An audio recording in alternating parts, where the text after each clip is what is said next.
How's it going, everyone? Thanks for stopping by and checking out my channel. Now, normally when I cover a new video game on my channel, I like to make a couple tips and tricks videos, but this time for Avatar Frontiers of Pandora, I figured I would make just one really big tips and tricks video to see how you guys like that instead of, multiple videos. So this video is going to have a lot of tips and tricks to make your life just way easier in Avatar Frontiers of Pandora. Now, I've been playing the game for over a week, and there's a lot of things that I wish I knew about way sooner because my life would have just been way easier if I knew how to do this stuff. So hopefully the tips in this video will help you guys out, and if it does, then please give this video a thumbs up. It would be greatly appreciated, and it helps me out in the algorithm. So with that said, let's go ahead and jump right into it. So the first couple of tips are pretty simple, but they could be very easily overlooked. So if we pause the game and head over to the settings tab, there are a number of different settings that can just make things way easier. So you're going to want to head down to the gathering complexity category. There are three different settings. There's default, low difficulty, or auto. Now this is going to make gathering plants and resources just a lot easier. And trust me, you're going to want to change this because there are a ton of plants and resources that you're going to have to farm. You're going to be constantly looking for different resources and trying to make food and upgrade your gear. And to get the absolute best version of the plant, you're going to have to pick it in a very specific way and meet certain conditions. And trust me, after you do this a couple hundred times, it's going to get really old and really repetitive. So I recommend putting this on low difficulty just to make it a little bit easier and more forgiving, especially if you have a side quest where you have to find a very specific plant and you have to pick it a certain way. Now, you definitely don't want to set it to full auto because if it's set to full auto, then that's going to disable the picking bonus and you're not going to be able to get the pristine or the legendary type of fruit or whatever you're trying to harvest. So I recommend setting it on low difficulty to just save yourself a ton of time and effort. And since we're in the settings, let's head over to the autocomplete hacking for the mini game. Now this is for your SID tool. Now you are going to be hacking a ton in this game. You're going to be hacking like enemy mech suits and hacking to try to solve puzzles. And this is another thing that can get pretty repetitive pretty quickly. And if you're like infiltrating an enemy base and you're trying to be stealthy, sometimes you have to hack pretty quickly. And let's say you're trying to hack a mech suit, fidgeting around with the mini game can, easily get you spotted if you're trying to hack one of the suits. So after about 50 or 60 times of doing this little mini game, I turned on both the settings for the auto SID lock and the auto SID hacking. And this is going to make it so you don't have to like fidget around with the triggers and try to get it in the circle exactly. And this is also going to auto complete the little mini game where you have to solve the little puzzle. There's different tiers to this little puzzle game, and some of the tiers can be actually pretty difficult. And obviously this little mini game isn't going to be for everyone, but for those of you that don't like it or if you just get tired of it, I recommend turning on the autocomplete. And you can actually do the same thing for the little memory puzzles where you have to sit down and it's like this little mini game where you have to follow the lines and it's real peaceful and you have to, solve the memory. Well, there's three different modes for this. There's immersive where you have to move the thumbsticks in the exact order. There's rhythmic where you just have to push the buttons as they prompt on screen. And then there's autocomplete. Now you don't encounter as many of these memory puzzles as you do the hacking mini game. So I personally like immersive, but obviously this isn't going to be for everyone either. So at any point, if you get tired of playing this little memory mini game, or if you just have really bad hand-eye coordination and you just suck at it, you can change this to make it a little bit easier.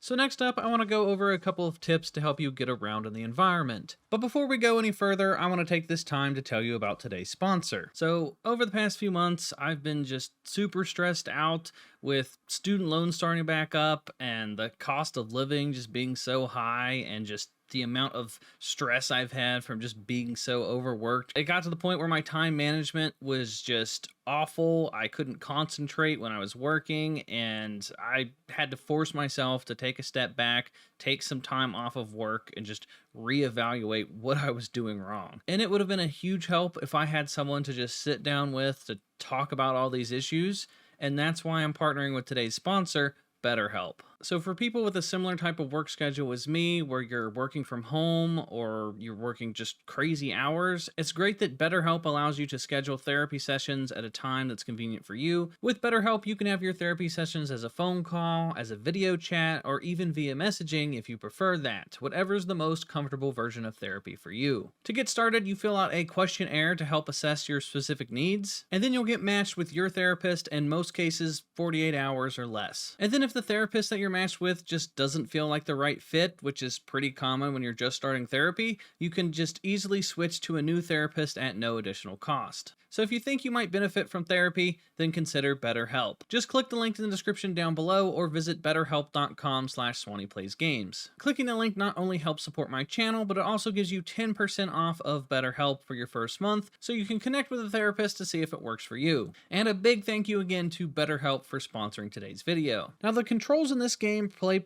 pretty similar to I don't know, Apex or Titanfall, where everything is kind of momentum based. And the jump in this game is kind of weird because you have to hold in the jump button to charge it before you release the jump. And they don't really ever explain that to you, but you have to hold in the jump while you're running. So while you're sprinting, make sure you hold in the jump button to charge your jump. And you can chain that with the sliding animation. So you can sprint, jump, and then right as you're about to land, you hit the slide button and you'll go directly into a slide to make it a little bit faster. Now this is actually faster than just straight up sprinting, so anytime I was exploring in the woods, I would just be jumping and sliding, and that would speed up the process. And as you're running through the woods, keep an eye out for these giant mushroom type of plants. These are really great to chain with your momentum, so when you're jumping and sliding, try to slide or jump into one of these little jumping plants, and they will help you get across the environment just way faster. And in Avatar Frontiers of Pandora, there are a ton of cliffs and just high places and just tons of different ways that you can fall and take fall damage. Now, to negate some of the fall damage that you might receive if you're falling from a high place, keep an eye out for giant trees with these huge leaves on them, because landing on giant leaves is going to help break your falls. So maybe you're up in the sky and you accidentally fall off of a giant cliff and it's for sure going to kill you. Just make sure that when you're falling, try to land on these giant leaves, and it is going to break your fall to make sure that you don't die. So the next tip I have, which is probably one of the most important tips that I can give you, is to play the main story until you get to the Take Flight mission. Now the Take Flight mission, you'll probably reach it a couple hours into the game. Now I made the mistake of doing a lot of exploring and doing a lot of side missions before I continued the main story, so I was running everywhere I went. And the jungle is huge.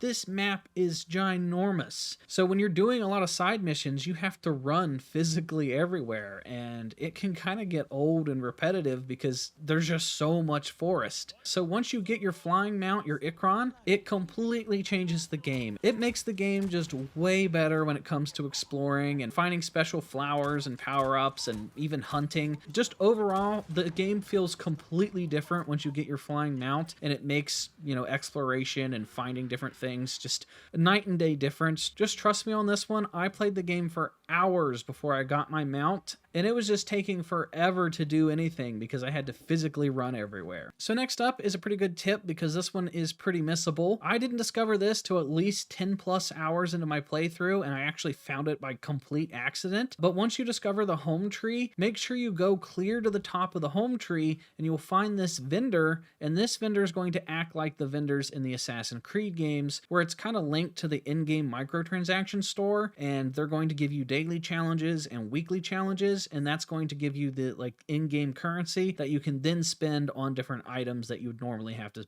pay money for. So you definitely want to talk to this vendor as soon as possible. That way you can start chipping away at some of those challenges. Another tip that I didn't realize until pretty late in my playthrough is that you can actually change your appearance at any time. Now, there are multiple camps that you can do this at throughout the game, but we're going to use Home Tree, for example, because that's the one that most of you are going to have access to pretty early on. But at the Home Tree, up on the second level, as soon as you go up the ramp and you take a left, there's going to be this little stand, and here you can change your appearance, your voice, and your hair at pretty much any time. So halfway through my playthrough, I decided to switch it up and go from playing as a male to a female. That way I could experience the different voice actors, and it pretty much made it feel like it was a whole new experience. camps. So the next tip I have is that while you're out on your adventures, you're going to come across just random Navi out in the woods and at some of their little camps. So make sure you talk to the random Navi as much as possible. Sometimes they'll give you rare crafting materials, sometimes they'll give you food, and sometimes they'll point you in the direction of certain side quests that you didn't know about or hidden collectibles. So anytime you see random Navi in the woods, make sure you talk to them. So another tip I have for you all to help with getting lost is to make sure you put a marker down pretty much anywhere you're going. The in-game HUD is honestly pretty bad, and when there's a mission selected, it doesn't really do too good of a job of telling you what direction to go. You have to use your Navi sense and kind of look around, and it's very easy to get lost. So anytime I have a new mission or anything, I make sure to go into the map and physically place a marker down on top of the current objective. That way it shows up at the top of your compass. Just trust me, it's going to make finding things way easier if you do it this way. So next up, while you're out on your adventures, you might notice this little circle start to fill up on your screen. Well, this circle is to guide you in the direction of a permanent buff location. Anytime you see this little circle, you want to line it up perfectly in the middle, and it will point you in the direction of a plant, and these plants will normally either give you a couple skill points or a permanent health buff increase. So the next tip has to do with climbing mountains. There are a ton of different things that you can climb in this game. Tree trunks, plants, boulders, cliffs. And there's going to be a lot of cliffs that just don't look like they're possible to climb. And trust me, 9 times out of 10, even if the cliff or the rock doesn't look like it's climbable, it's probably climbable. There were a lot of cliffs and stuff that I was just avoiding because it didn't look possible to climb. And then once I realized that you can kind of force yourself to climb these cliffs, your character will just sort of suction cup their way up the mountain. It's really easy to climb mountains. So anytime you see a mountain, even if it looks like it's impossible and it's a straight up like 90-degree angle, you're going to be able to climb it. Which kind of leads me into the next tip, which is to go after the Ancestor skills ASAP. When you look in your skills tab, you're going to see the Ancestor skills, and these are going to be marked on your map immediately for you. Some of them are going to be kind of tied to progressions, so you're not going to be able to get all of them right away. But the ones that you can get that aren't locked behind like a certain gear level, or they're not locked behind an area that you can't reach yet because of the story. The ones that you can get them as soon as possible because they completely change the way that you play the game. For example, one of them kind of gives you a double jump where you can jump a second time in midair, and that is going to help you a ton when it comes to getting around the environment. It helps you with climbing cliffs because you can double jump a second time and then get a little bit of extra height. So trust me, you definitely want to get that one. And the one to help negate the fall damage is also a big help. I don't think I've ever died from fall damage since I've gotten this Ancestor skill, because right before you hit the ground, you hit the slide button and it will negate the damage by like half. And if you're full on food, then you don't have to worry about your health because you'll just auto regenerate it a couple seconds later. So the Ancestor skills are definitely the ones that you want to go after as soon as possible. So next up, I want to talk about food. Remember to eat food and keep the meter filled so that you regenerate your health. There's this food meter that's going to be at the bottom of your screen, and if it's depleted, then you're no longer going to regen health. So if you're in the middle of a fight and if you're taking damage, then you're at a huge disadvantage. So you always want to make sure that you have the food meter filled pretty much whenever possible. Which leads me into the next tip, and it's whenever you fast travel, it's going to deplete 20% of your energy. Now, I didn't realize this because the game doesn't really tell you. It shows this little symbol on screen, but I never really knew what that symbol meant. So there's many times where I'd fast travel and I would accidentally fast travel to the wrong spot, so I'd fast travel a second time. And doing just 2 or 3 quick fast travels will immediately drain your energy. So don't eat food in between fast travels. Make sure you eat your food when you're done fast traveling, otherwise you're going to waste an entire meal. I couldn't tell you how many times I would fast travel somewhere and then realize that my food meter was gone, so I would eat, and then I would immediately fast travel again, not realizing that it would just take 20% of my energy every single time I fast traveled. So just remember that fast traveling is always going to take 20% of your energy. So next up, let's talk about the industrial areas, or the oil rigs, or whatever you want to call them, anywhere where you face the RDA in these giant camps. Now you have 2 options. You can go in guns blazing and just take everyone on straightforward in a fight, or you can go about it stealthy. And I highly recommend that you take out these camps as stealthily as possible, because once you clear out the area and defeat all the enemies, you're going to unlock the reward room, and there's just tons of different chests, and they have ammo, sometimes they have new weapons, and they have gear items and stuff. Well, if you complete it stealthily, you're going to get more chests versus if you go in guns blazing. If you make a lot of noise and they call in reinforcements, then you're going to get like 2 or 3 less chests than you would if you didn't alert them. Now, all you have to do for it to be considered a stealthy completion is to make sure they don't call in reinforcements. Now, they're actually pretty forgiving here. You can make noise, you can go in and, use your shotguns or your assault rifles, and they can spot you. As long as they don't call in their reinforcements, it will count as a stealthy completion. So anytime you see someone with this little radio symbol above their head, that means they're going to call in reinforcements, so take them out immediately. And once you clear out an industrial area, make sure you go through the entire camp a second time, because once all the plants and stuff start to regrow in the area, you're always going to find a couple plants that spawn in that will give you some permanent buffs. Now, sometimes they don't spawn in right away.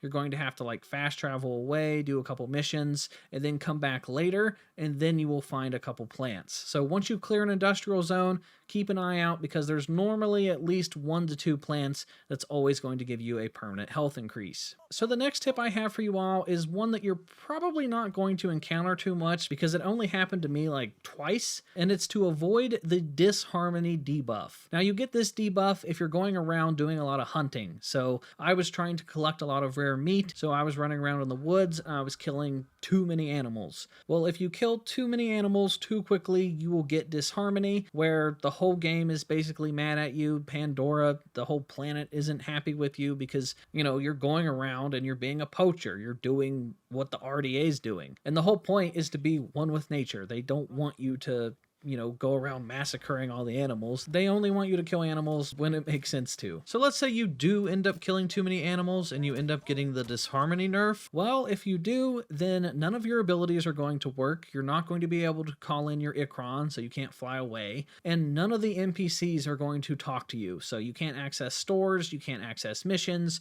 You basically just have to wait around for a minute or two until the debuff goes away. So avoid the Disharmony buff at all costs and don't go around slaughtering animals. So next up, I want to talk about one of the most important skills that you can get. Now, I might make an entirely separate video about which skills to get and which ones are the best ones, but the number one skill that I can recommend is probably the extra weapon skill. Having a 4th weapon in your weapon wheel makes an absolute huge difference, especially if you like to take a stealth approach to most of your combat encounters. I like to have 2 bows equipped, and then I have the shotgun or an assault rifle equipped. That way you have more options when things go downhill and you have to switch from stealth to just full-on combat at a moment's notice. Having 4 weapons is way better than having 3. So I highly recommend that you work towards getting that skill just as soon as possible. So the next tip I have is for when you're looking at your map, you're going to want to go down and click this little button down here. It says Hide Collected. Now this is going to hide everything that you've already found. So if you found any plants or, any collectibles and stuff, and this is definitely going to help with keeping things a lot less clustered, and it's going to make things just way easier to find. So I highly recommend that you turn this button on. So the next tip is that while you're trying to infiltrate some of these RDA bases, make sure you go in on foot. You definitely don't want to be flying, because the anti-air turrets will just absolutely annihilate you and your Ikran. Now, if you are dead set on using your Ikran and flying around and taking out all the enemies while you're on your mount, one thing you can do is actually go into the base and use your hacking tool to hack all of the anti-air turrets and turn them off. And then once all of them are shut down, you can then call in your Ikran and take out the base that way. Next up is a tip about harvesting. Now, you're going to be doing a lot of harvesting in this game. You're going to harvest plants for crafting, you're going to harvest plants for recipes, you're always going to be harvesting plants. And to do this, there's a little mini game where you have to barely squeeze the triggers and you have to point it in the exact right direction to get the best version possible of the plant. Well, what I discovered after doing this a million times is that you can actually back out of the menu if you screw up. So if you're trying to find the exact perfect angle to get the best resources possible every single time, if you screw up, you can just back out and then retry, ensuring that you will get the absolute best resources possible every single time. And while you're trying to harvest different plants, some of them are going to have very specific requirements, like it has to be raining or it has to be dry. Well, there's no way to really determine if it's about to rain, but one thing you can do is actually sit at a campfire and wait until it's raining. So if there's a certain plant that you're trying to gather for a side mission, but the plant has to be gathered while it's raining, then just sit by a campfire, wait, check your map down in the bottom right hand corner and it's going to tell you what the weather is. So if it's not raining, just wait again. Sometimes it'll take, 4, 5, 6 tries. And then once you see that it's storming or drizzling, then you can go to the location of the plant that you need and harvest it then. And then the final tip that I have for you all is that while you're trying to pick plants or harvest resources, or you're trying to find a very specific animal, make sure you take advantage of the pinning system. Now, for the longest time, I didn't really pin things because I didn't have to. Early to mid game, you don't really have to focus too much on finding specific resources. You can kind of get by without, but once you get to the late game content and you really have to find specific things like specific meat or specific flowers, you definitely want to pin an item, because once an item is pinned, it's going to show up differently in your Navi vision. When you hold in the button and it highlights resources in the area, anything that you have pinned is going to show up as a bright yellow color, and it's going to make it just way easier to find. So any resources that you want, make sure you pin them. And that is going to do it for everything in this tips and tricks video. Now, all these tips and tricks are pretty useful pretty early to mid game. If you guys like this video, then I'll make another one for the mid to late game content. Now, this video took me forever to make, so if it helped you out, then please give this video a thumbs up. It's greatly appreciated. Make sure you hit the subscribe button and hit the bell for notifications. That way you guys don't miss out on any future videos. And that is going to do it for me, guys, and I will talk to you all next time.